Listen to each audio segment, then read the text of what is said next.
short, I'm going to fill your brains, and I'm going to fill them with stuff you can use right away. So, I mean, today, to grow your real estate business starting today. Now, a little bit of housekeeping before we move into the good stuff. On the right-hand side of your screen, you've got a bar there that allows you to ask questions.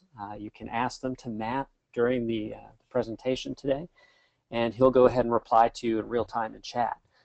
You also have the option to either use your telephone or use your mic and speakers. If you're having any audio issues at all, just go ahead and click on telephone. You can call right in and you'll hear everything just fine. So today we're going to cover all these good things on the screen and more, I'm sure. And just for clarity, this is not a sales pitch for Happy Grasshopper.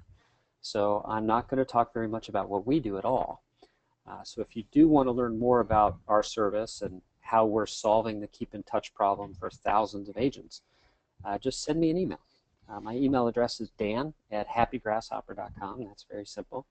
And I'll be happy to answer your questions.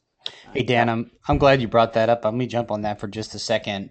Sure. Xplode has never done webinars before. Last week with Steve was the very first one, and I think it is important to note that our goal with these webinars is just to share tons of great information. And yes, Steve has something to sell, and you have something to sell, and so do we, and really everybody on this call has something to sell, but this is not going to be a salesy environment at all. We're just going to try to share tons of great stuff. So thanks for bringing that That's why up. I'm here. Exactly. Now, of course, I'd be happy to show you guys about Happy Grasshopper. And if you do want to learn, just send me that email, dan@happygrasshopper.com. And I would even do another webinar outside of that too if there's interest. So let's talk about the good news for email marketing. First of all, it can deliver an incredible boost to your business, right? Think about email for a moment. It's widespread. It's ubiquitous, really. Nearly every single person that you want as a customer is using email every single day of their lives. Most of us dozens of times a day. Email is also really inexpensive. Think back to the days before email and how expensive direct mail is by comparison. So it's no wonder that a full 82% of small business is either using or planning to use it. And according to Chris Smith, 98% of agents earning more than 100 grand a year say email marketing is the most effective way of digitally converting people into business. So most of this you know, right? You know there are a lot of people using email and a lot of people using email marketing. There are also many people claiming great results. But, and this is a big but, there's also a huge amount of confusion around email marketing. And that's the bad news. If you ask 10 experts anything about email marketing, you'll get 10 different answers. But I do have the right answer. So I'm going to give it to you too, right? It's not a secret. I have the answer to all the questions about email marketing. And it's just 2 words. It depends. It is. So email marketing is just that big a subject. There are so many variables and there are no answers that fit all the questions all the time. So before you can even really think about having success with email marketing, you've got to have a really good understanding of it and a strategy for using it. That's so critical. You've got to know the business that you are in, and you've got to pursue a strategy that will help you reach your goals. So that's what I'm here for today. I want to help you with that. But first, I want to show you something. This is the typical life cycle of an email marketer. And I know the print here can be a little small. I'm going to walk you through these steps. The first stage is initial awareness. You hear about email marketing. You discover it can be important for your business. You become influenced by the advertising surrounding the products, right? And of course, you hear your colleagues talking about it as well. So over time, your expectations start to build, and finally, you take the plunge and you sign up for one of these services. And then comes the work, right? And you're excited to do this work because you really expect it to work well. So you work on that first send. Maybe you really agonize over it. Maybe you rewrite it 15 times and you try out 100 different templates. And maybe you cultivated a list of people and you fill your head with all the visions of how great it's going to be. and all the results that you're going to get, and how this simple process of writing something and sending it out is going to turn into business for you. And then that magic moment comes when you push send, right? And that's right before step number 5, which is disillusionment valley. This is the place where most email marketers go to die. It's a depressing place. Your open rate is low. Your reply rate is non-existent. You worked really hard and you discover nobody cares, right? And that hurts. It does. If you look at statistics year over year, the open rates for email marketing are falling. That doesn't change the fact that people are still using email every single day. They've just learned to recognize things that they don't really need to pay attention to. So the reality is that things do get better. You can have great success with email. You can climb out of that disillusionment valley. You can enjoy an enlightened awakening, right? That's step number 6.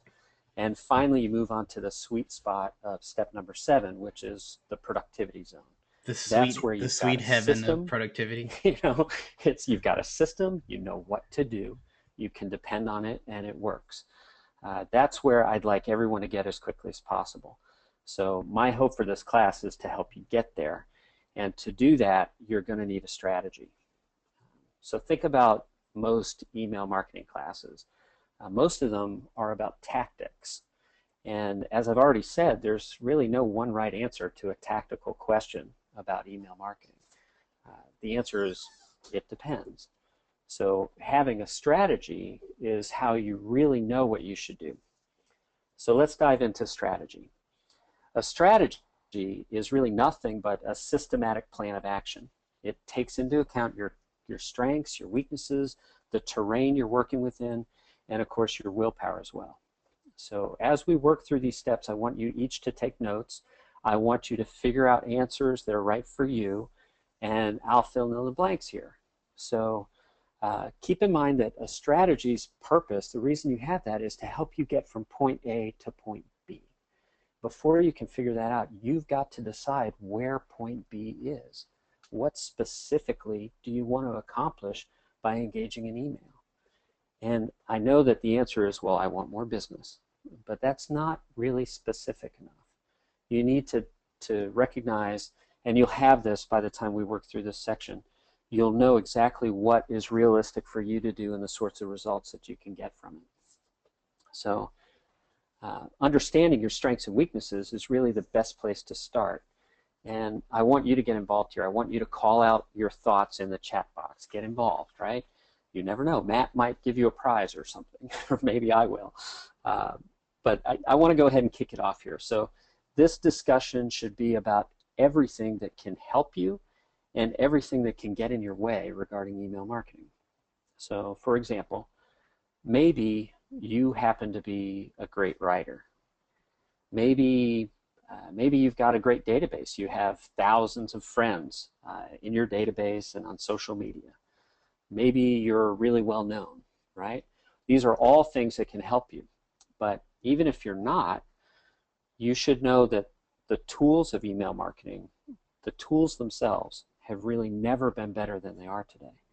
There are literally dozens of email service providers to choose from, and nearly all of them are great, and some of them are really outstanding.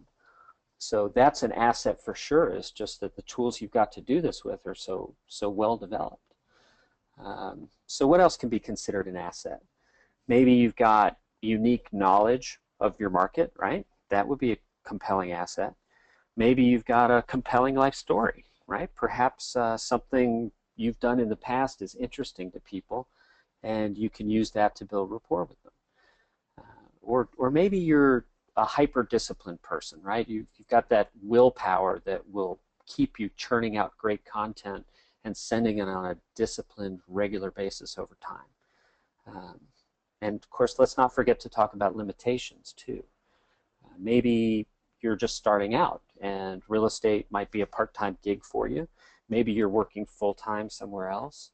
Maybe you don't have a budget, or you don't have the time, or even though you mean well and you want to keep up with sending regularly, you've got trouble maintaining that.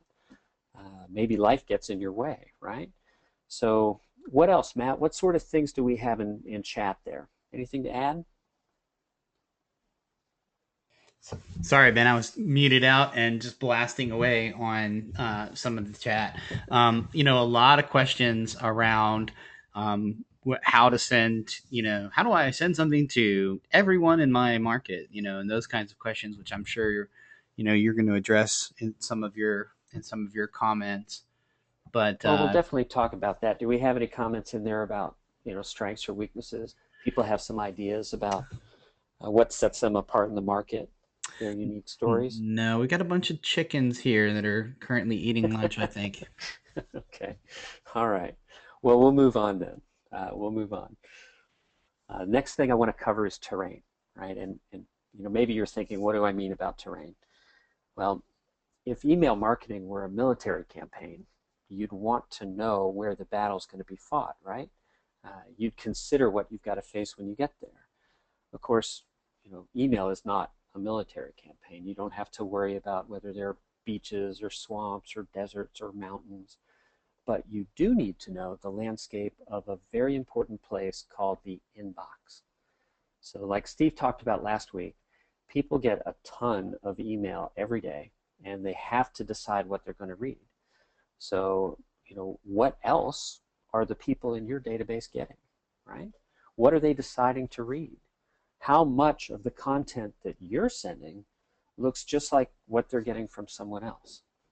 So, really think about, what does that other email look like? Is it HTML templates, or is it plain text? Is it personalized, or is it impersonal? Are they reading it on their cell phone? Does it look like marketing? Or does it look like just a note from a friend? So I want to take a closer look at the terrain of email marketing specifically for real estate. There's a lot of things that are proven to be effective that need to be deployed as part of your email marketing strategy, so I want to cover those. And first up would be autoresponders as they relate to lead capture forms. So think about your website, right? We most commonly see autoresponders in conjunction with IDX sites. So the way an autoresponder functions is simple. You have an item of value on your website that a visitor is essentially willing to trade their email address for. As you know, the email address might not always be real, but in most cases it will be. And if they do share that with you, you can immediately deliver to them valuable information. In this case, it would be the MLS data, but it could just as easily be a white paper or a chapter from your upcoming novel, right? It could be something you've written specifically about the area that people might like to know. And you need to test to figure out what are the things that your particular audience really wants. Create that content for them, and they'll be happy to join your list in order to get it. So, the way it works is simple. The visitor registers, the software automatically sends them an email with the information, in the case of MDX, that's relevant to the search that they just performed. So that's really valuable. I mean, it's an absolute no-brainer. Someone has sat down at their computer to search the internet for houses. They've found your site, and they're looking for, maybe it's a 3-bedroom, 2-bath home on an acre of land. Maybe it's a condo with 1 bedroom. Who knows what it is, but the IDX software will allow you to automatically send communications to them that are relevant to whatever it is that they're searching for. So that's a very important thing to do, and you should definitely be using that in your business. So let's take a look at what else you're competing against in the inbox. There's plenty of newsletter services out there, right? And most people at some point have, well, certainly everybody's received a newsletter, but most people have also experimented with them. And we talked a bit about what it takes to be successful with these. It helps if you're a great writer, and of course it helps to be disciplined and consistently communicate over time. The technology is out there, right? It's easy to put these together and send them today. Literally dozens of companies have good software that will let you do this. But it's still up to you to create that content and to send it on a regular schedule. So it's possible that you're really great at creating very effective email campaigns. Some people truly are. But many people end up sending something more like this. So this is a newsletter I received from a CRM company. And it's a perfect example of what I like to call me mail, right? This email is really all about the sender. Take a look at the message. There's 3 parts here about what CRM can do for SMB. And really, in showing you this message, I'm being nice, right? It would have been easy to also show a real estate example, but I wanted to make the point that real estate isn't the only industry that sends bad email, right? And all of us have to compete against that bad email side by side in the inbox of the people we're sending to. So, for absolute clarity here, I'm not saying that it's a bad idea to send a newsletter. I'm saying that this particular newsletter could be much better. And newsletters in general suffer from all the other newsletters we received that weren't great. Today when we open our email and we see something that's got an HTML template, we pretty much have the light bulb go off in our heads and we know that it's marketing. So unless we happen to be interested in that right then, it's not likely that we're really going to go through and read that. So one mistake that I see people make is to attempt to keep in touch over long periods of time with information that the person receiving the message is only interested about for a limited period of time. And in the case of real estate, the example would be to constantly send a market update, a report about real estate to everyone in your sphere, even though you know that there's likely years between transactions. So there's certainly an opportunity there to use less jargon, right, and to engage your audience, to tell them stories, to capture their imagination. And in this example, one way that could be done better would be to tell a story, right? They could use a case study. So instead of what can CRM do for SMB, what did ForceWorks do for John Smith, a small business owner? So it would be more interesting to tell that compelling story than just to have a statement of facts. Now, another very common way to use email, and we see this across the real estate landscape, of course, is automated drip. Nearly every CRM system and most brokerage platforms have some type of automated drip system baked in. And well, the strength of drip is its convenience. Drip is simple. It's very easy. You don't have to write anything. There are a bunch of canned messages already there. You simply choose from them, right? And the downside, though, is that they can often end up looking something like this. So I've actually done the agent who sent me these a favor. I've grayed out the send information because I'm kind of embarrassed for her. Look at the message on the right side. It's a Valentine's Day message. And yes, it actually says, "Happy Valentine's. Did you know your referrals help make my business successful?" So, ouch, right? If I get this message in my inbox, I'm not exactly feeling the love. This message says the holiday's an excuse to tell you to do something for me. So, even though we've got this example here, again, I want to clarify, this doesn't mean that drip is bad. Absolutely not. But it can be a lot better than these 2 examples. In fact, that's really what our mission is at Happy Grasshopper. We're using drip to build and maintain relationships by starting conversations. So we, like Hey, other drip Dad. systems. I think it's just, people so greatly underestimate the fact that just by your name showing up in the inbox of your customers and friends, you've put yourself top of mind, and you don't have to, hit them with a hammer, right? It's just, hey, what's up? Is, sometimes just that's enough, So I think at least that's what I've experienced. Well, I think that sending something is usually always better than sending something. But there's also a lot of data that shows the more consistently you communicate with good communications with your database over time, the better open rates you get, the better reply rates you get, the more effective your campaign is. And I think that when you do touch your database, you've got to sort of train them what to expect. And if you're always sending messages that are really about you, um, my experience with that says that people respond to those less than if you engage them in conversation. So some touch is better than no touch, but certainly you want to engage them in conversation. Let me give you a little contrast here, Matt. So here we've got a Valentine's Day message, and that does the job of putting the agent's name and face in front of someone, and certainly there is some value there. But let's look at another holiday message. This message doesn't look like marketing, right? There's no template around it. And it says, "Hi Dan, you probably know already, but Mother's Day is May 8th. Any special plans for Mom? In Serbia, children sneak into their mother's bedroom and tie her feet with string. To negotiate a release, Mom has to give her children small gifts. Not much in it for Mom, but she does get to lie down for a bit. Please let me know if I can do anything for you. Best, Victoria." Right? So that's sharing a bit of information that's designed to start a conversation. We just had Mother's Day, right? So ask yourself, if you had that little bit of information, what would you have done with it? That's exactly the kind of thing that you turn to the person next to you and you go, "Did you hear that? Do you know what they do in Serbia on Mother's Day?"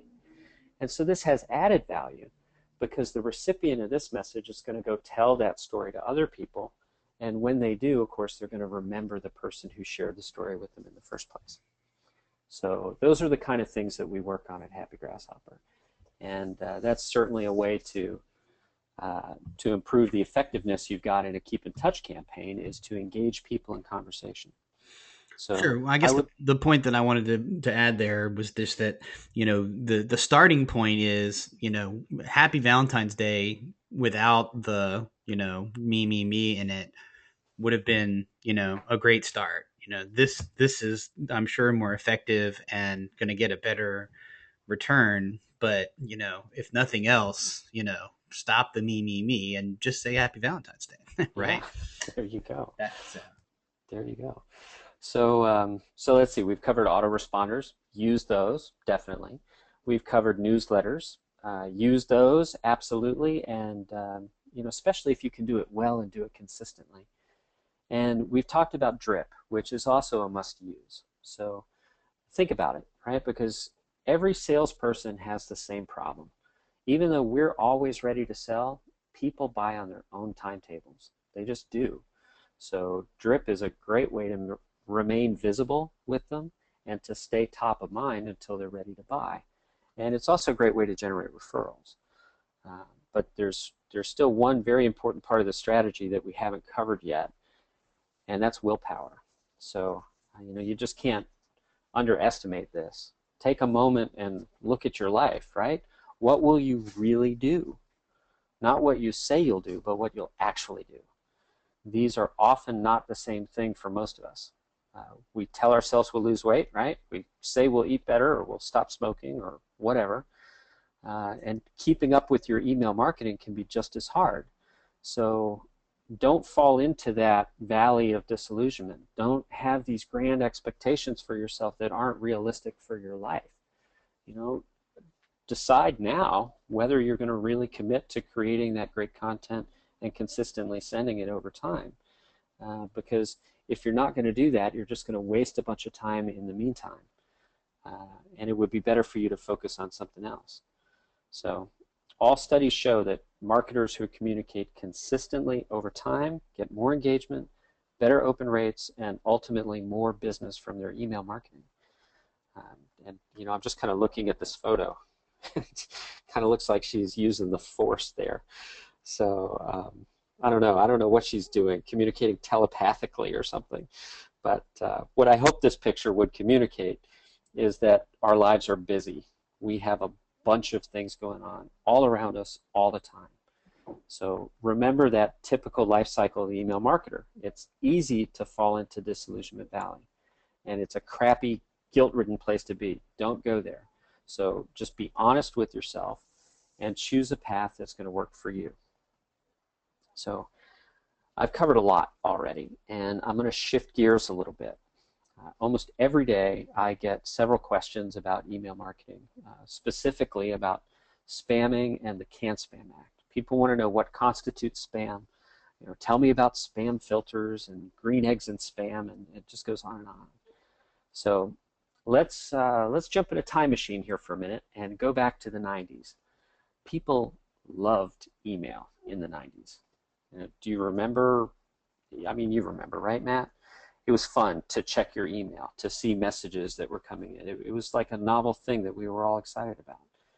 Uh, Yes, it I seems remember ridiculous today, but it's easy to forget that we really loved I remember the it. And you remember 1995 the dial-up, you right? got mail. Yeah, exactly. And the Tom Hanks movie and Meg Ryan, and there's no sequel to that movie, right? Email is ubiquitous. It's everywhere. It's not new. It's not fresh anymore. It can still be highly effective. And I want you to know about Can-Spam because it's not what most people think it is. It actually stands for controlling the assault of non-solicited pornography and marketing. And it's largely a toothless law. So most people don't remember, but when it was introduced, it was really ridiculed as the You Can Spam Act because it does so little to prevent spam from being sent.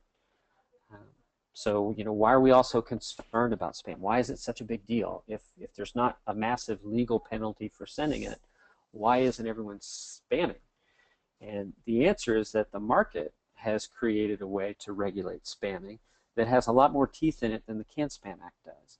And it's called blacklisting, right? So what it means is that ISPs, internet service providers, they just won't deliver your messages anymore. So you need to make sure that this doesn't happen to you. And there's a few things you can do that will help with that. First, don't buy lists, right? There's a way that ISPs catch spammers, and it's called a spam trap or a honeypot. You might hear those phrases. And it's really a pretty ingenious system. Here's how it works. First, the ISPs create bogus email addresses, and they seed the internet with them.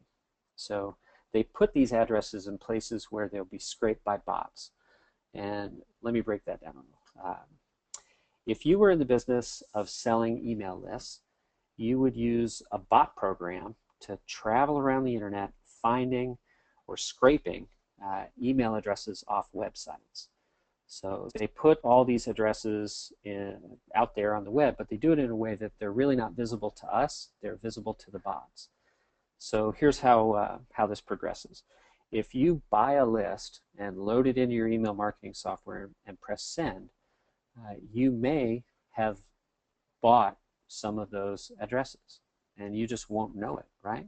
But the moment the ISP sees that you're sending email to a spam trap, they block your email server and they will no longer deliver your mail. And that's where the real teeth are. It's not so much in the Can-Spam law, it's in the fact that the ISPs will block you and shut you down. So imagine what happens if you're an email service provider. We'll take this one level deeper. If you're a company in the business of sending email for people like we are in Constant Contact and so on and so forth, you have a problem because one bad apple can really spoil your bunch, right? So this is why we all take it very seriously and have strict policies about who you can send to. ESPs want to make sure that their other customers don't suffer because one person is breaking the rules. So, that makes sense, right? But there's another reason, and it's probably the most important reason that you shouldn't be sending spam. It's not the Can-Spam Act, it's not spam traps, it's not honeypots. It's that it just doesn't work. I could see you might be tempted to do this if you were selling Viagra or something, right? If you had some impulse buy that people can complete with a click or two, but you're in the business of selling real estate, right? And I don't care how great a writer you are, you're not going to send an email to someone that's going to arrive in their inbox and they go, why didn't I think of this? I need to buy a house. They're not going to click on the link and complete the purchase, swipe their credit card and move in the next day. It's not that type of transaction. So the real value in email marketing for real estate rapport, to engage your database, to build relationships, to create conversations, that's what you should be doing. And there's so much value in conversation. I'm going to show you a picture of my wife. She is the single most important person in my life. I've been in love with this woman for a little more than half my life now. And guess what? You know, no surprise, right? Conversation is how that happened. And it's how we stay that way. Together we have 3 kids, and conversation is the way that we raise them. It's where the hard work of parenting gets done. So think about the people in your life, right? The people you care about, your closest friends, your favorite customers even. You know, what is it that's brought you together? It's conversation. And since you're in a business where we know that people choose agents they know, like, and trust, you know, isn't it obvious that you should be using email to build those relationships? I think it is. So I have to say I'm incredibly grateful for the way that the real estate community has embraced what we're doing. From the day we got started, agents and brokers have really believed in us, and they've given us support, and they've helped us grow by spreading the word, and I'm really, really grateful for that. So even though I've never been an agent or a broker, I really do feel an affinity for you. In fact, I'm thinking of using this picture on my next business card. So what do you think, Matt? Is that a good idea, or do I need one with a dog on it? Yeah, Are you there, I Matt? think, yeah, I'm sorry. I keep muting out just to make sure that I'm no You're distraction. deep But in the chat. I got yeah, it. I mean, I that got it. I would walk right Well, by you and not buy a house from you if you posted that, because I wouldn't know it was you, yeah, right? yeah, absolutely. Definitely. We got to age gracefully, people. We can do it together, I promise. I promise. So I wanted to take a moment and go through some of the questions that Matt has received in email prior to the event. And I bet there's many of these similar questions that are in the chat right now. Uh, you know, best day and time to send. I get asked that all the time. And even though I started out by saying the answer is it depends, people are still going to ask. So picture this, right? You're a friend with someone and you want to communicate with them. So you write an email and you press send. You never think about what time it is, what day of the week it is. You've got a rapport with that person and you expect that they're going to open your email and respond. So you know, the goal that you should have is to build those kind of relationships with the people in your inbox, so that people on your list, so that when they receive those messages in their inbox, they make the decision to open it. Another common question is, how often should I send my messages? A lot of debate about this, and again, the answer is it depends. You know, the first question, the second question here, best time and day, and how often, those are pain points for people when it comes to being successful with email marketing. There's this massive ocean of advice out there about the best day and time to send. And that information is good, but it's usually drawn from such a large source that it's hard to really relate it to a real estate agent. Let me explain that. The typical average person who's using Happy Grasshopper has about 200 to 300 contacts in their account. So it's not like they're launching a massive email campaign to tens of thousands of subscribers that they'll really see that big a swing in their results by optimizing their send time or day. Now the frequency is another matter, particularly with our service. Our testing says that once every 3 weeks is right for our type of message. But you know, I've got a buddy, Darren Persinger, who does a great job sending an email every single day. It's about building an expectation in your audience and then fulfilling that expectation. So best subject lines. Steve went over a lot of great subject lines last week, and you know, again, I'd encourage you to go back and take a look at that webinar from last week. And again, I would also say that if you've got rapport with the person you're sending to, they're going to open your message, or at least they're going to decide to read it later. Matt and I were chatting yesterday, and he mentioned that he's on Seth Godin's list. And so every now and then he gets an email from the good Mr. Godin. And whether or not he has time to read it right then, he knows he's going to open that and pay attention to it later. So now I'm sure Seth has made excellent use of subject lines. But the point is that even if he didn't, there's enough rapport between them where Matt's going to value what's likely to be in there and decide to read it. So this is why my whole focus is about authentic human connection, because if you can create that with the people on your list, these other things don't matter. You don't have to pay so much attention to send date and time and subject line and frequency. If you've got that rapport, you can really take advantage of it. You'll see people will respond. So next up would be unsubscribe links. Why use unsubscribe links? Why should they be in your message? And the number one reason here is actually a little bit hidden. Most people, when they want to build an email marketing campaign, they're tempted to hide that unsubscribe link. And that's a bad thing to do, because if you don't make it easy for someone who wants to get off your list to unsubscribe, they'll just report as spam instead. So you could actually be following all the rules and doing everything right, and someone just decides, you know what, I get enough newsletters, I don't want to get yours anymore. If they can't find your unsubscribe link easily, they may just click on report as spam. If that happens enough, of course, you can be blacklisted.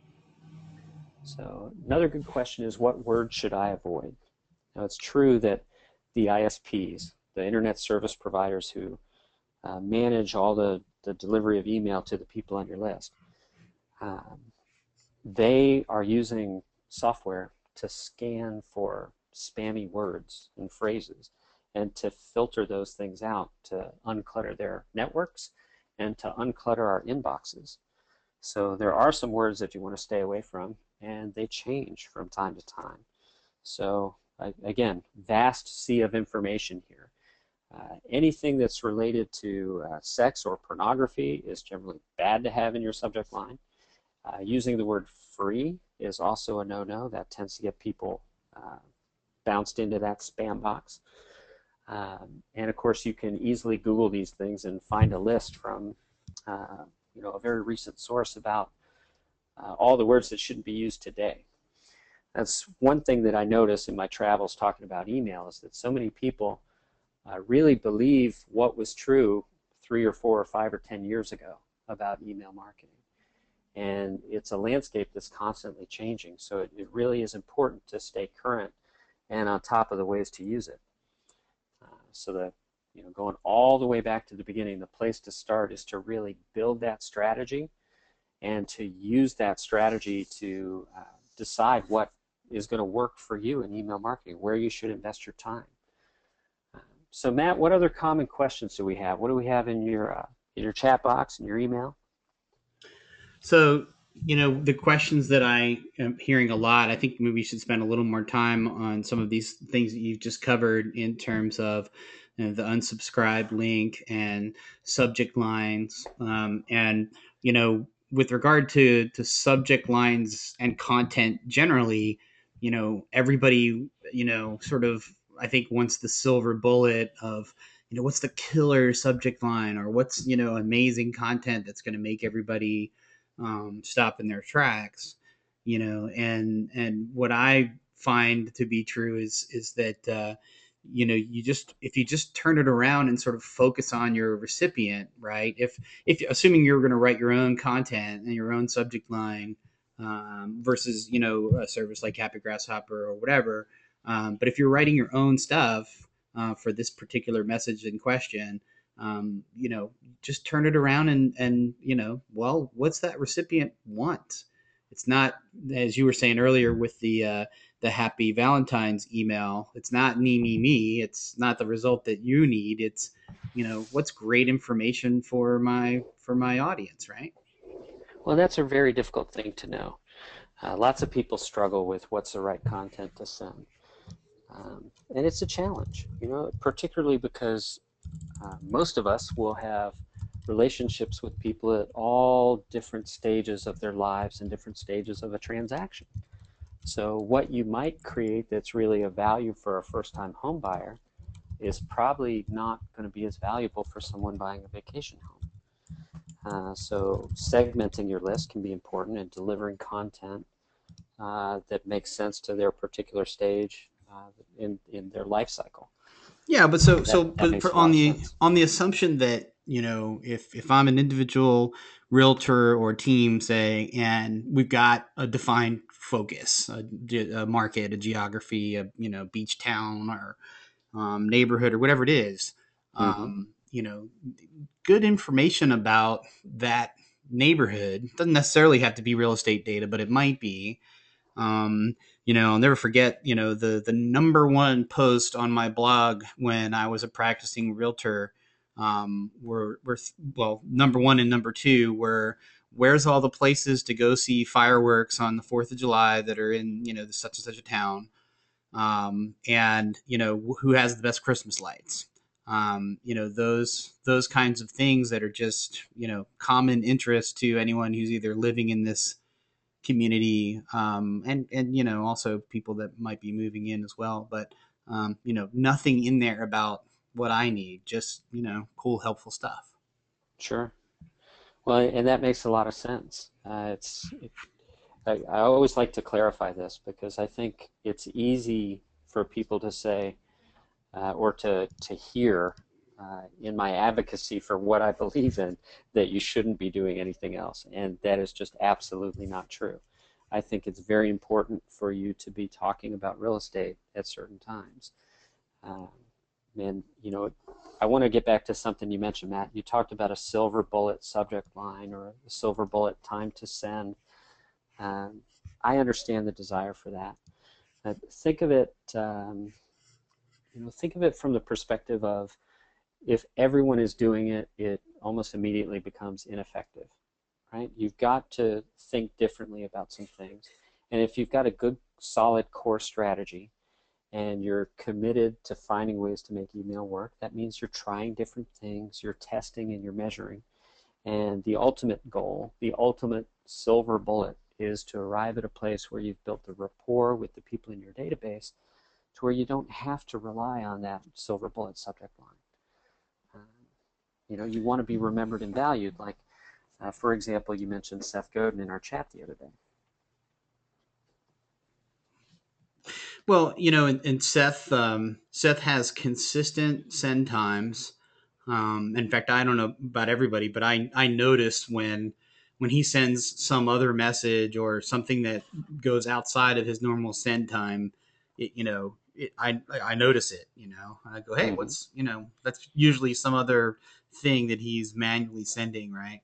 And I think it's important for people to look at subject lines and definitely send times, but like you said, it's not that there's just 7:59 a.m. In 30 seconds is the perfect time and it's going to double your return.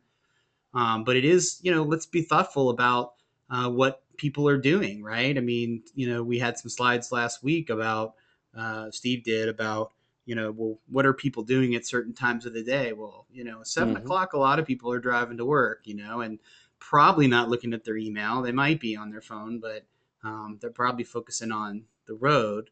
When they, get to work at, 8 o'clock, they're looking at 150 other emails, so maybe you try 8:30, and as you said, then it's about measuring what's happening with your actual list, right? What happened when I sent it Well, at 8 a.m. we've got some insights into this because prior to founding Happy Grasshopper, I was a founder of a CRM company that really was very deep in email marketing.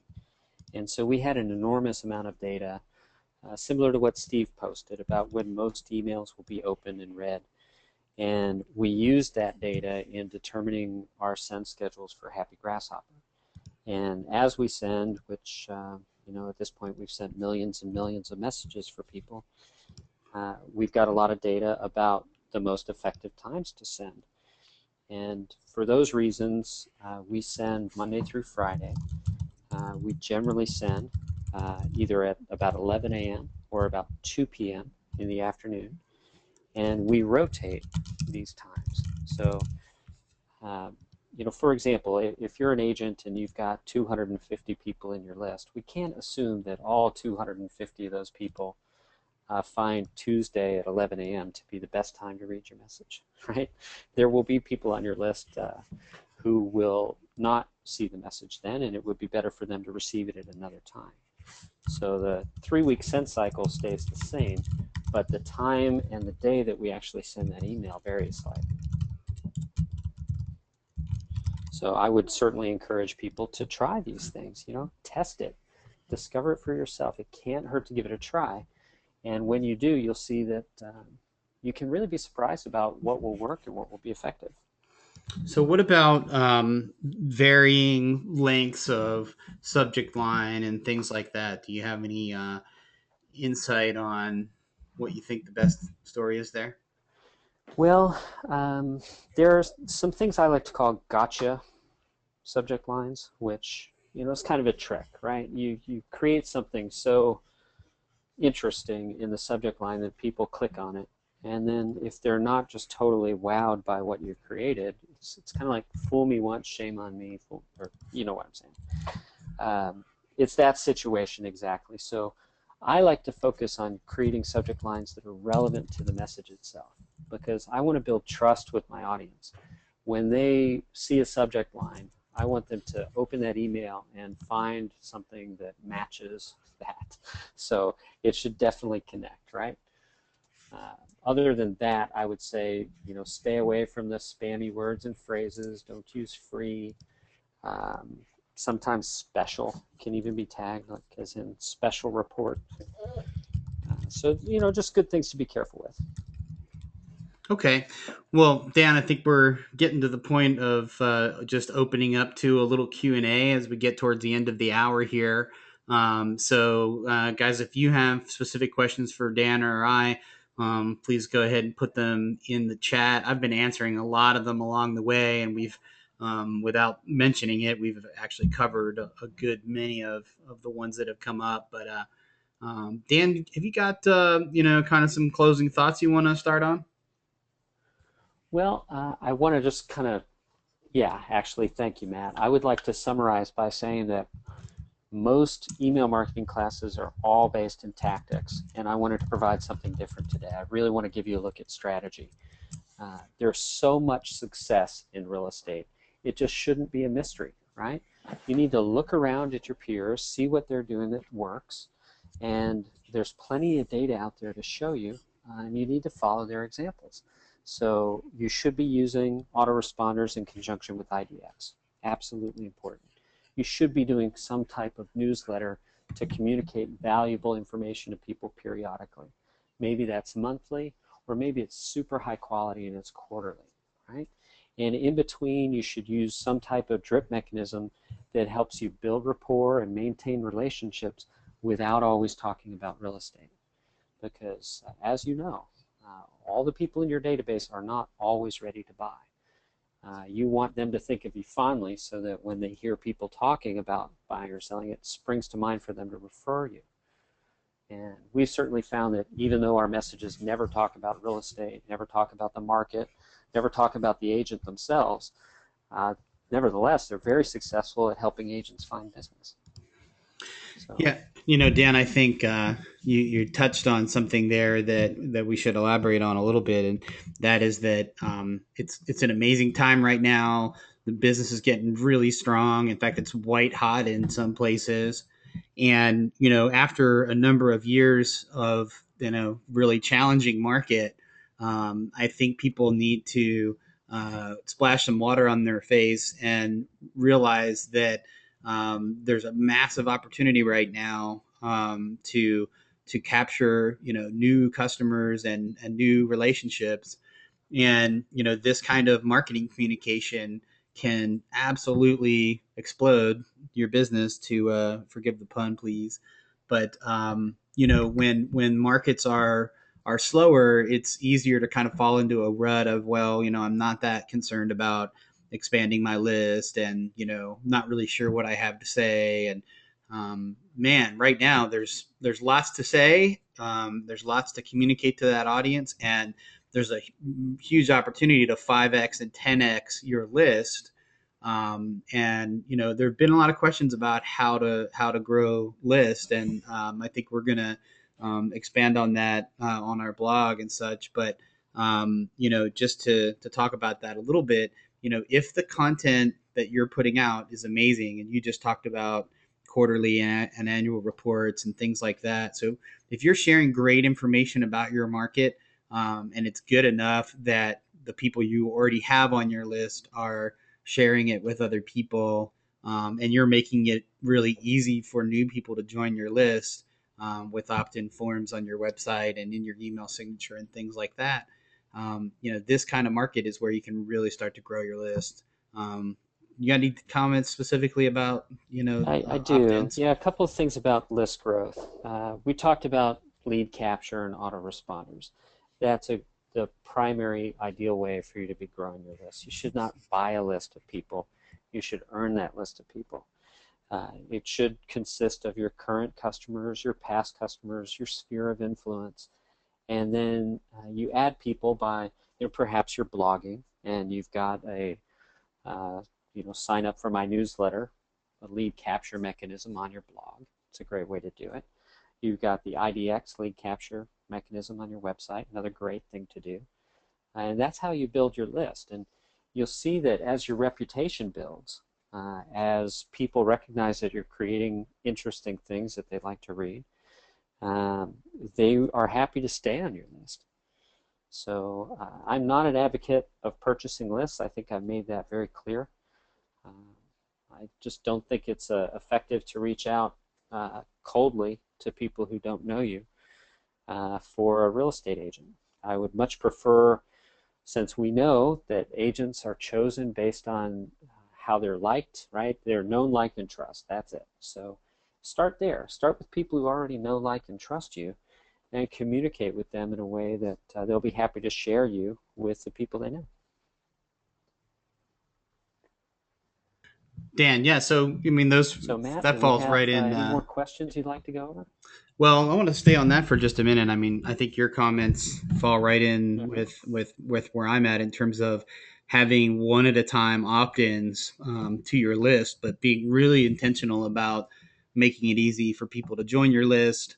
And even real estate people meet lots of new contacts face to face, and just the old school, being really on purpose about asking people, number one, for their card or their contact information, and ask them, hey, would you like to receive my updates? I'd be happy to add you, and let them know that they're going to receive an email, a double opt-in email, so they can click on that email and just accept, and Mm-hmm. add them to your list. But while you definitely need to earn it one contact at a time, but being really intentional about growing that list, and even having goals around that. Hey, I want to meet 25 new people every week, and have those people added to my list, and not just that arbitrarily added them, but that you asked their permission, or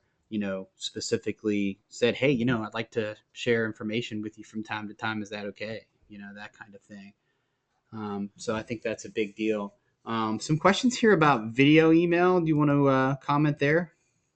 Well, when it comes to video email, I pretty much defer to my good buddies over at BombBomb. Mm-hmm. They've done a great job with their product. We use it here at Happy Grasshopper.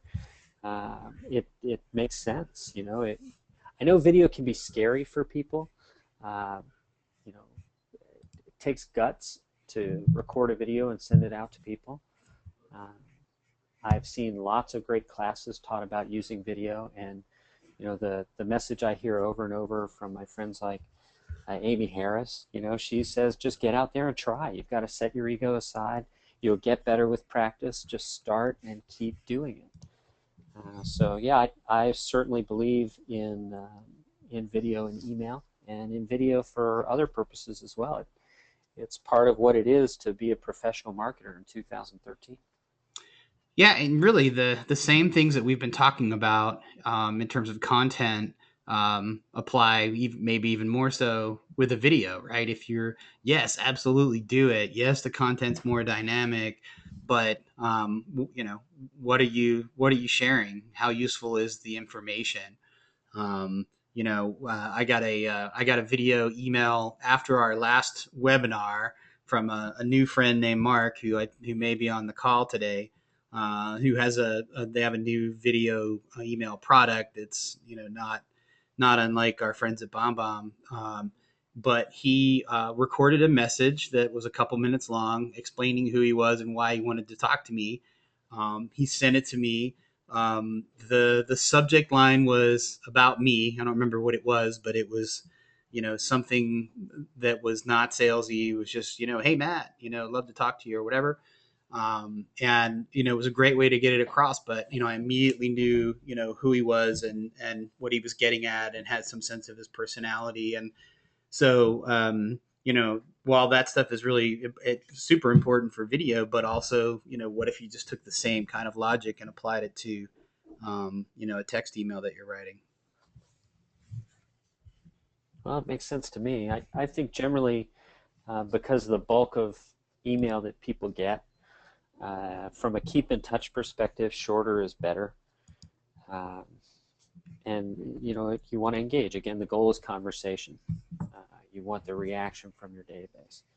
So whether you're using video to obtain that, or HTML, or just a plain text email, the goal, the fundamental reason to pursue an email marketing strategy for real estate should be to build rapport, to make that authentic human connection. So important. Cool. Well, I think we're getting really close to 12:30 East Coast, so we'll be ending here. I want to share a couple of things. We first of all, big shout out to the state of Texas and the Texas Association. Big percentage of folks on the call from Texas, so thanks so much, John Gormley and the gang down there, and everybody else that helped to spread the word about the webinar. If you promoted this even to a friend or two, thanks a lot. Hope all this information was really helpful to you. We've got 5 more Xplode conferences around the country still in 2013. Next up will be in Boca Raton on June 25th, and in Los Angeles in July, on the 24th, I think, of July. So I hope to see you guys at one of the upcoming Xplode conferences. Definitely check out Happy Grasshopper and think about using that as part of your email marketing and communication strategy going forward. It's really, really cool. And Dan's not the only super smart person there. So shout out to the team at Happy Grasshopper. And anyway, thanks a lot, everybody, for being here. Dan, do you have anything in closing? Well, I just want to thank you again, Matt. I really appreciate the opportunity. And I got to give a shout out to all my buddies in Texas. John, everybody at HAR, you guys are fantastic. Keep up the great work out there. I'll be at the Rex conference here in a few days, and hopefully I'll see many of you there. Hey, Dan, I just want to, I'm going to put the link in the chat for Happy Grasshopper. We've got a discount, right? Isn't it happygrasshopper.com/explode? That's right. Okay, Very cool. simple. So check out happygrasshopper.com/explode. You'll get a little discount on Happy Grasshopper. And within the hour, as soon as we can get it up, we'll post a replay of this webinar as well as Dan's slide presentation. And that'll be on explodethis.com/webinar, which is also in the chat right now. So thanks, everybody. And we'll talk to you again real soon. Take care, Matt. Thanks, everybody.